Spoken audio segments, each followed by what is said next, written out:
एक लड़की थी, बहुत ही सुंदर।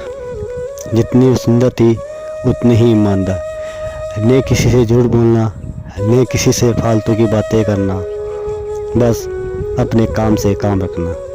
उसी क्लास में एक लड़का था, वह मन ही मन उससे बहुत प्यार करता था। लड़का अक्सर उसके छोटे मोटे काम कर दिया करता था। बदले में जब लड़की मुस्कुराकर थैंक यू कहती थी तो लड़के की खुशी की सीमा नहीं रहती थी। एक बार की बात है, दोनों लोग साथ साथ घर जा रहे थे, तभी जोरदार बारिश होने लगी। दोनों को एक पेड़ के नीचे रुकना पड़ा। पेड़ बहुत छोटा था, बारिश की बूंदें छन छन कर उससे नीचे आ रही थी। ऐसे में बारिश से बचने के लिए दोनों एक दूसरे के बेहद करीब आ गए।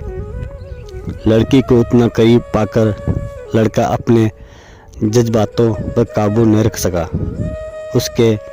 उसने लड़की को प्रपोज कर दिया। लड़की भी मन ही मन उसको चाहती थी, इसलिए वह भी राजी हो गई और इस तरह दोनों का प्यार परवान चढ़ने लगा। एक बार की बात है, लड़की उसी पेड़ के नीचे खड़े लड़के का इंतजार कर रही थी। लड़का बहुत देर से आया। उसे देखकर लड़की नाराज़गी से बोली, तुम इतनी देर से क्यों आए? मेरी तो जान ही निकल गई थी। यह सुनकर लड़का बोला, जाने मन, मैं तुमसे दूर कहाँ गया था, मैं तो तुम्हारे दिल में ही रहता हूँ। तुम्हें यकीन नहीं हो तो अपने दिल से पूछ लो। लड़के की इस प्यारी सी बात को सुनकर लड़की अपना सारा गुस्सा भूल गई और वह दौड़कर लड़के से लिपट गई। एक दिन दोनों लोग उसी पेड़ के नीचे बैठे बातें कर रहे थे। लड़की पेड़ के सहारे बैठी थी और लड़का उसकी गोद में सर रख कर लेटा हुआ था। तभी लड़की बोली, जानू, अब तुम्हारी जुदाई मुझसे बर्दाश्त नहीं होती। तुम्हारे बिना एक पल भी मुझे 100 साल के बराबर लगता है। तुम मुझसे शादी कर लो, नहीं तो मैं मर जाऊंगी। लड़के ने झट से लड़की के मुंह पर अपना हाथ रख दिया और बोला, मेरी जान, ऐसी बात मत क्या करो। अगर तुम्हें कुछ हो गया तो मैं कैसे जिंदा रहूँगा? फिर वह कुछ सोचता हुआ बोला, तुम चिंता मत करो, मैं जल्द ही अपने घर वालों से बात करूँगा। धीरे धीरे काफ़ी समय बीत गया। एक दिन की बात है, दोनों लोग उसी पेड़ के नीचे बैठे हुए थे। उस समय लड़के का चेहरा उतरा हुआ था। लड़की के पूछने पर वह रुआसा होकर बोला, जान, मैंने अपने घर वालों को तुम बहुत समझाया, पर वह हमारी शादी के लिए तैयार नहीं है।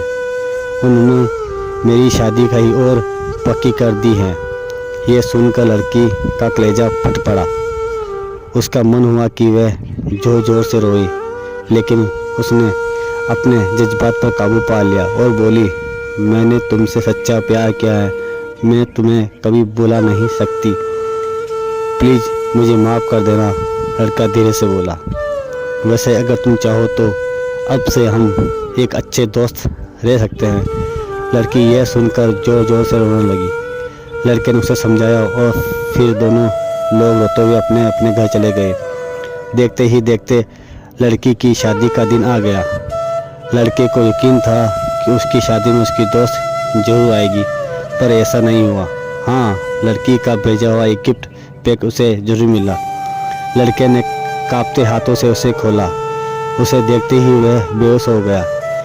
गिफ्ट पैक में और कुछ नहीं, खून से लथपथ लड़की का दिल रखा हुआ था और साथ ही में थी एक चिट्ठी जिसमें लिखा हुआ था, अरे पागल, अपना दिल तो लेते जा, वरना अपनी पत्नी को क्या देगा। तो हमारी ज़िंदगी का सबसे खूबसूरत एहसास प्यार ही है, जो हमको आपको हर किसी को होता है, पर क्या हम उसको अपना पाते हैं? कभी हम गलत तो कभी साथी गलत, दोनों सही तो घर वाले गलत, पर क्या प्यार गलत होता है? नहीं, तो मित्रों प्यार करो, लेकिन खिलवाड़ मत करो। दोस्तों, ये कहानी आपको कैसे लगी हमें कमेंट करके ज़रूर बताइएगा। और हाँ, अगर कहानी अच्छी लगी हो तो लाइक करें, शेयर करें, सब्सक्राइब करें। जय हिंद दोस्तों, मिलते हैं अगली कहानी में।